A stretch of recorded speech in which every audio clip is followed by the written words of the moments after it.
September 2016. Harrison County, Iowa.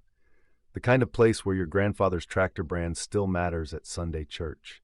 Where loyalty isn't just a word, it's a bloodline. The Keller farm had run Case IH Red Iron since 1997. 19 years of unbroken loyalty. 3 generations of Case combines rolling through corn and beans, the kind of consistency that gets you handshake deals at the dealer, priority service calls, and respect at the grain elevator. But loyalty doesn't pay off debt.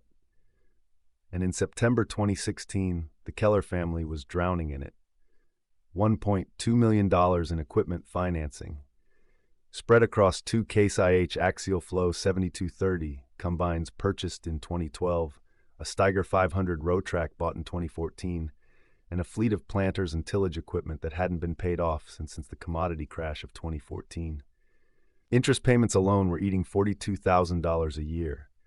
The farm was working to service loans, not to profit. Tom Keller, 61 years old, third-generation operator, sat at the kitchen table that September morning with a credit statement that showed 18 months until foreclosure if nothing changed. His son, Jason, 29, stood at the counter with a different kind of document, an auction listing, a used Massey Ferguson 9545 combine. 6 years old, 1,847 engine hours, being sold by a Missouri farm that had consolidated operations.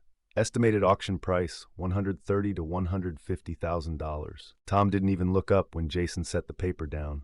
He knew what was coming. They'd had this argument 3 times already that month. "We're not switching brands," Tom said. His voice was flat, final.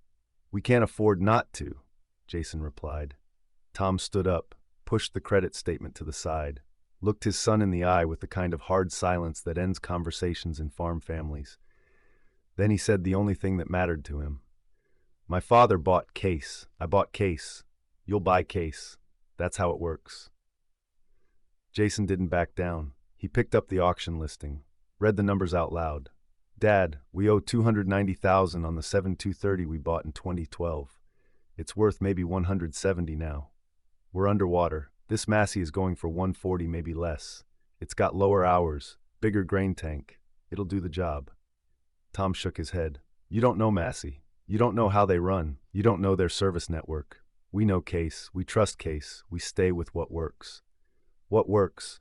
Jason's voice got sharper. "Dad, what works is us losing the farm in a year and a half. That works real well." The kitchen went quiet. Tom turned and walked out. Conversation over. But Jason didn't let it go. That afternoon, he called the auctioneer in Missouri. Got the full spec sheet on the Massey Ferguson 9545. He ran the numbers. He called a Massey service tech in Des Moines. He did what his father wouldn't do. He asked the hard question. Could they afford to stay loyal? The answer was no. 3 weeks later, Jason drove 7 hours south to a farm auction outside Joplin, Missouri. He didn't tell his father where he was going. He told his mother he'd be back by evening. He took the farm's line of credit card and a cashier's check for $20,000 as a deposit. The Massey Ferguson 9545 sat in a gravel lot next to a Case IH 2388, a John Deere S680, and 2 New Holland CR combines, all used, all being sold off by a family that had decided to lease instead of own. The Massey was clean, no visible rust, tires at 70%, paint faded but not chipped. The engine compartment had been power washed. Someone had cared for this machine. Jason climbed into the cab, turned the key. The engine fired on the first crank. Smooth. No smoke. No rattle. He cycled the header controls, checked the touchscreen display. Everything worked. He climbed down and walked around the machine one more time. Then he stood in the back of the auction crowd and waited. When the Massey came up for bid, it opened at $90,000, jumped to $110 in 30 seconds, stalled at $125. A dealer from Kansas pushed it to $135. Jason raised his card, $140. The Kansas dealer shook his head and walked off. The auctioneer called it twice, sold at $140,000. Jason signed the paperwork, arranged transport, drove home in silence, knowing he'd just made a decision that might split his family in half. When the Massey Ferguson 9545 rolled off the transport trailer into the Keller farmyard 4 days later, Tom was standing in the machine shed doorway. He didn't say a word. He just stared at the red and silver combine sitting next to two Case IH machines. Then he turned and walked into the house. Jason's mother came out to the yard an hour later. She handed Jason a thermos of coffee and said, "He'll come around, or he won't, but you did what you had to do." That was the closest thing to approval Jason got. Harvest started October 8th. The Keller farm ran 2,100 acres of corn and 1,800 acres of soybeans. They'd normally run both Case combines simultaneously to get through the corn in 3 weeks. This year, Jason made a different call. He parked one of the Case 7230s in the shed. He ran the Massey Ferguson 9545 and the other Case side by side. First day in the field, Tom refused to ride in the Massey. He took the Case. Jason ran the Massey alone.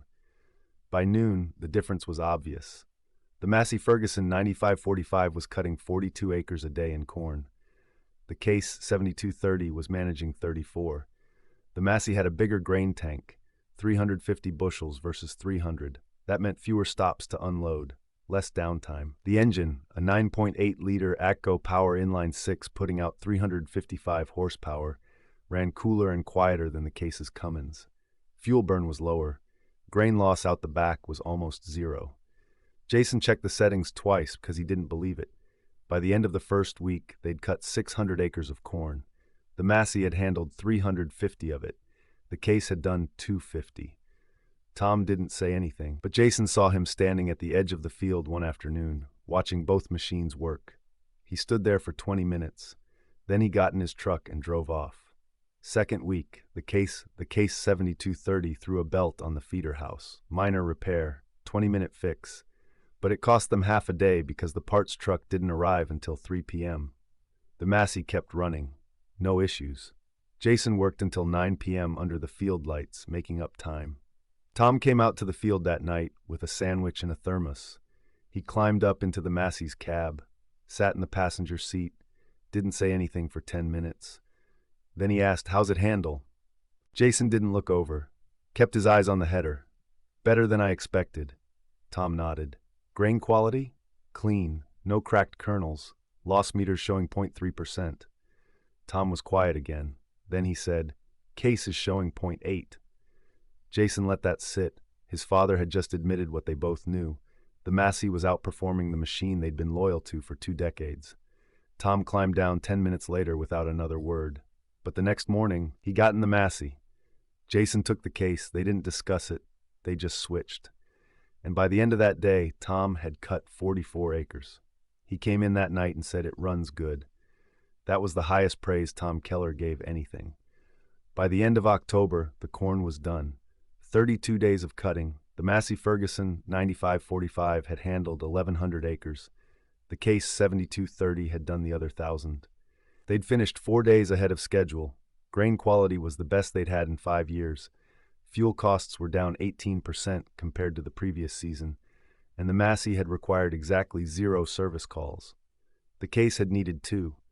Then came soybeans, 1,800 acres, tight margins, every bushel mattered. They ran both machines again, but this time Tom didn't fight over which one he drove. He took the Massey most days. Jason ran the Case. They worked in silence, the way farm families do when they've said everything that needs saying. By mid-November, the beans were off. Another clean harvest. Another season where the Massey outworked, outcut, and outlasted the Case. Total operating cost for the Massey, $11,000 in fuel, maintenance, and wear parts. The Case had run $14,000. Jason ran the numbers at the kitchen table that night.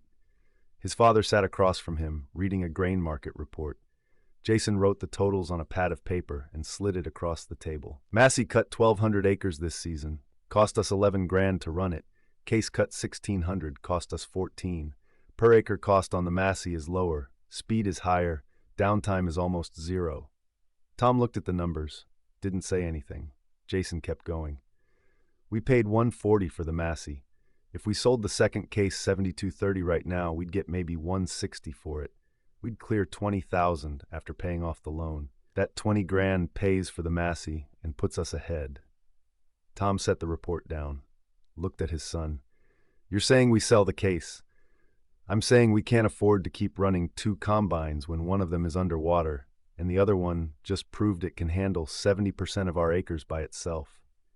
Tom leaned back. He didn't argue. He didn't defend Case. He just nodded once and said, "Call the dealer. See what they'll give us." 2 weeks later, the Case IH7230 sold at a regional equipment auction for $162,000. The loan payoff was $141,000. The Kellers walked away with $21,000 in cash. They used 15 of it to pay down interest on the Steiger. The rest went into an operating account. For the first time in 3 years, the farm had breathing room. Winter 2016 came hard and cold. Jason spent most of December in the machine shed, going through the Massey Ferguson 9545 with a level of detail his father used to reserve for Sunday truck maintenance. He changed the oil, replaced the air filters, greased every fitting, checked the belts, tested the electronics, and went through the combine's diagnostic system line by line. Everything checked out. No warning lights, no fault codes. The machine had just completed its first full season on the Keller farm and hadn't missed a single day. Jason didn't say it out loud, but he knew what that meant. They'd made the right call. Tom knew it too. He didn't admit it directly, but Jason saw the change. His father stopped talking about Case IH in conversations at the co-op. He stopped defending the brand when neighbors asked why they'd switched. And one morning in January, Jason walked into the shed and found his father sitting in the Massey's cab, reading the operator's manual. "Didn't know you were out here," Jason said. Tom looked up. "Just going through the settings. Want to make sure we're running it right next season." Jason nodded. He didn't push, didn't make a speech. He just said, "Let me know if you find anything." Tom went back to the manual. That was the moment Jason knew his father had let go. Not of his pride, not of his history, but of the idea that loyalty to a brand mattered more than survival. Spring 2017, planting season. The Kellers ran their usual schedule, corn first, then beans. The Massey sat in the shed, waiting for fall.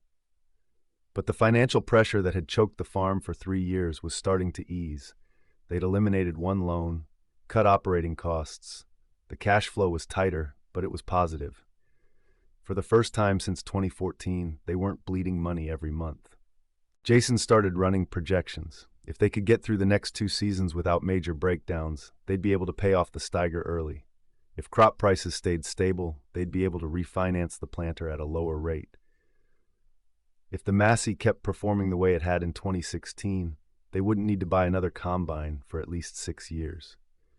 That was the plan, and it was working. Then June hit.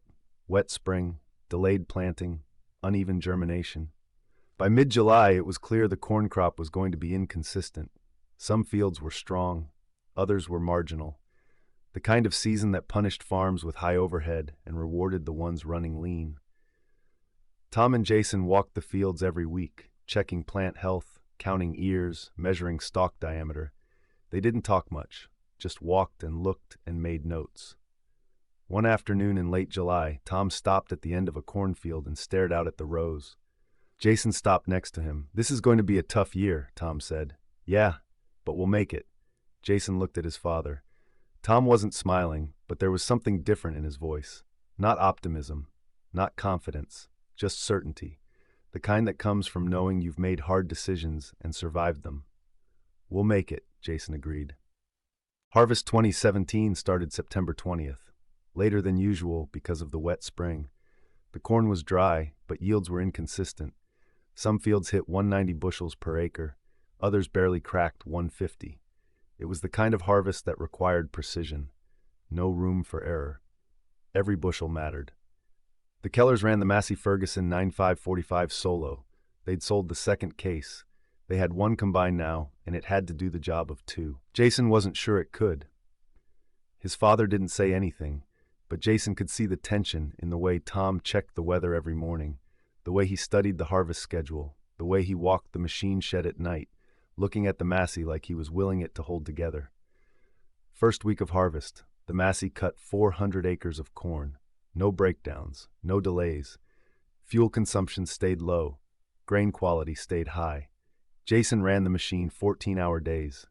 His father drove the grain cart, hauled to the elevator, and kept the support equipment running. They worked in a rhythm they hadn't found in years. No arguments, no second guessing, just work. Second week, the weather turned. Rain forecast for the weekend. They had 600 acres of corn left to cut and 3 days to do it. Jason pushed the Massey to 15-hour days. He ran under field lights until midnight. His father kept the grain trucks moving. They didn't stop. By Friday night, they'd cut 550 acres. 50 acres left. The rain was coming in Saturday afternoon. They had one morning. Jason was in the field by 5 a.m. Tom was running the grain cart by 5:30. The Massey's engine fired clean and smooth, like it had every day that season. Jason dropped the header and started cutting. By 11 a.m., they were done. The last load of corn was on the truck. The Massey was parked at the edge of the field. Jason climbed down from the cab covered in dust and chaff and found his father standing next to the combine.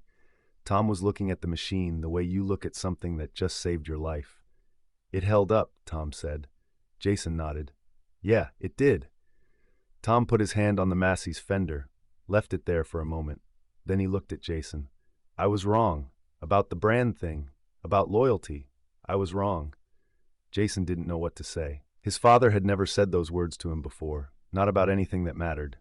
"You made the right call," Tom continued. "I didn't see it, but you did, and it saved us." Jason felt something shift, not just in the conversation, in everything. The weight of 3 years of debt, of fighting, of hard choices, all of it eased just a little, not gone, but lighter. "We saved us," Jason said, "both of us." Tom nodded, pulled his hand off the fender. "Let's get this thing cleaned up before the rain hits." They spent the next 2 hours washing the Massey, checking the systems, prepping it for beans. The rain came at 2 p.m., heavy and steady. They stood in the machine shed doorway, watching it fall, knowing they'd just dodged a bullet. Soybean harvest started in early October, 1,800 acres. The Massey handled all of it. 31 days of cutting, 0 breakdowns, 0 service calls. Total operating costs for the season, $12,000. They finished the last field on November 4th, 2017. That night, Jason ran the final numbers. 2 full harvest seasons. The Massey Ferguson 9545 had cut over 4,000 acres of corn and beans. It had cost them $23,000 in operating expenses over 2 years. Fuel, parts, maintenance, everything included. The case combines they'd been running before would have cost $38,000 for the same workload. They'd saved $15,000 in 2 years, and the Massey hadn't missed a single day. Jason showed the numbers to his father. Tom looked at them for a long time. Then he said, "What's it worth now?" Jason had already checked. Used market says 135 to 145. We paid 140. We're even, maybe slightly ahead. Tom smiled. It was the first real smile Jason had seen from him in months. "So we bought a machine, worked it for 2 years, saved 15 grand in operating costs, and it's still worth what we paid for it." "That's a hell of a combine." Jason agreed. It was. Spring 2018. The financial pressure that had nearly crushed the Keller farm in 2016 was gone. They'd paid off the second case loan. They'd refinanced the Steiger at a lower rate. They were running leaner, smarter, and more efficiently than they had in a decade. The Massey Ferguson 9545 sat in the shed, waiting for fall, and neither Tom nor Jason worried about whether it would hold up. They knew it would, but something else had changed. Word had spread. Other farms in Harrison County had noticed. They'd seen the Kellers switch brands. They'd heard about the operating costs. They'd watched the Massey run 2 full seasons without a breakdown, and they started asking questions. At the co-op in March, a neighbor named Ed Hartman pulled Jason aside. Ed ran 2,800 acres and had been a John Deere loyalist since the 1980s. He had 2 S-Series combines and a debt load that made the Kellers' 2016 situation look manageable. "I heard you're running a Massey now," Ed said. Jason nodded. "Yeah, 2 years." "How's it working out?" Jason didn't sugarcoat it. "Best equipment decision we've made in 10 years. Ed didn't say anything for a moment. Then he asked the question Jason knew was coming. "What's it cost to run compared to what you had before?" Jason told him. Ed's face went flat. "You saved that much?" "Yeah." Ed looked at the floor. "I'm spending $42,000 a year just keeping my Deeres running. I'm underwater on both of them." Jason didn't offer advice. He just said, "Look at a used Massey. See what they're going for. Run the numbers. Ed nodded. I'll think about it. 3 months later, Ed Hartman bought a used Massey Ferguson 9560 at an auction in Nebraska. He sold one of his Deere combines and paid down debt. Jason heard about it through the co-op. He didn't say anything to Ed, but he knew what it meant. The Kellers hadn't just saved their own farm, they'd started something. Harvest 2018, third season with the Massey Ferguson 9545. By now, it was just part of the operation. No one questioned it. No one doubted it. Tom drove it most days. Jason ran support. They cut 2,100 acres of corn and 1,800 acres of beans in 34 days. 0 breakdowns, 1 belt replacement. Total operating cost, $11,800. 3 seasons, over 6,000 acres, $34,000 in total operating costs. The case combines they'd been running would have cost $56,000 for the same workload. They'd saved $22,000 in 3 years, and the Massey was still worth $135,000 on the used market. Jason sat at the kitchen table in late November, looking at the numbers, and realized something. They weren't just surviving anymore. They were ahead. The debt was manageable. The cash flow was positive. The equipment was paid for. They'd broken the cycle. His father walked into the kitchen, poured a cup of coffee, and sat down across from him. He glanced at the numbers on the table. "How much are we up?" Tom asked. "22,000 over 3 years. Plus, we still own the Massey outright." Tom nodded. "And if we'd stuck with Case, we'd probably be listing equipment at auction right now." Tom took a sip of coffee, didn't say anything for a while. Then he looked at Jason. "I'm glad you didn't listen to me." Jason smiled. "I'm glad you came around." Tom set the cup down. "I didn't come around. You just proved me wrong. There's a difference." "Fair enough." Tom stood up, walked to the window, looked out at the machine shed where the Massey Ferguson 9545 sat, clean and ready for next season. "You know what the hardest part was?" he said. "What?" "Admitting that what my father taught me wasn't right anymore. That loyalty to a brand doesn't mean anything if the brand doesn't earn it. That tradition is worth something, but survival is worth more." Jason didn't respond. He just let his father talk. "I was raised to believe that if you picked a brand, you stuck with it, no matter what. That's what my father did, that's what I did. But you showed me that was wrong, and I'm grateful for that, even if it hurt." Tom turned around, looked at his son. "You saved this farm, not me. You." Jason shook his head. "We saved it," Tom smiled. "Yeah, together." That night, Jason walked out to the machine shed, stood in front of the Massey Ferguson 9545, ran his hand along the fender. This machine had cost them $140,000. It had saved them $22,000 in operating costs. It had cut over 6,000 acres without a single major failure. It had changed the trajectory of their farm. But more than that, it had changed his father. It had forced Tom Keller to let go of something that had defined him for 40 years. And in doing so, it had saved not just the farm, but the family. Jason didn't say it out loud. He didn't need to. He just stood there in the quiet of the shed, looking at the red and silver combine, and felt something he hadn't felt in years. Pride. Not in a brand, not in a legacy, but in a decision. A hard, painful, necessary decision that had paid off in every way that mattered. Winter 2018. The Keller farm was stable, the debt was manageable, the equipment was reliable, and the Massey Ferguson 9545 sat in the shed, waiting for its 4th season. Tom Keller never bought another Case IH combine. Jason never second-guessed the decision to switch, and when neighbors asked them why they'd left red iron behind, they didn't give a long explanation. They just said the same thing every time. We ran the numbers, and the numbers didn't lie. That was all that needed to be said. By 2020, 4 other farms in Harrison County had switched to Massey Ferguson combines. All of them had come to the same conclusion the Kellers had. Loyalty doesn't pay bills, performance does. The Case IH dealer in town noticed. So did the John Deere dealer. By 2021, both had started stocking used Massey Ferguson parts, not because they wanted to, but because they had to. The market had shifted, and it had shifted because one farm made a hard choice in 2016 and proved that tradition isn't stronger than survival.